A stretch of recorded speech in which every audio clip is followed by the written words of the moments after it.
Monsieur le Commissaire, face à ce nouveau scandale fiscal des Panama Papers, qui n'est pas d'ailleurs un scoop, le Front national rappelle sa détermination politique et éthique. En effet, depuis le début de la mandature, nous avons voté tous les textes européens de lutte contre la fraude, contre l'évasion et contre l'optimisation fiscale. Je vous invite à les vérifier.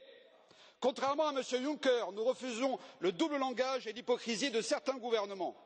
Les impôts qui échappent aux États et à leurs systèmes sociaux doivent être compensés par les citoyens, alors que les déficits publics que vous supervisez, Monsieur Moscovici, sont au plus haut.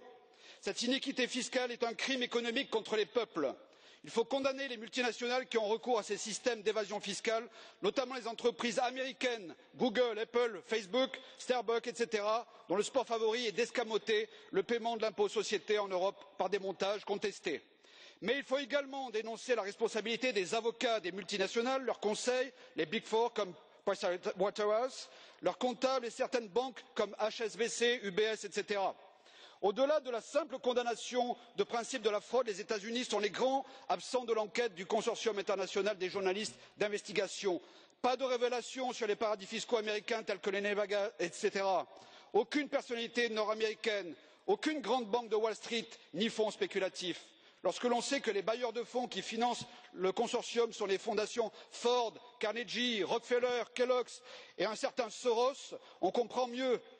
Dis moi d'où viennent les fuites et je te dirai à qui ça profite. Dans la guerre économique mondiale actuelle, ces Panama Papers sont un but inavouable de salir des personnalités non américaines. Mais attention à ce petit jeu, un document compromettant était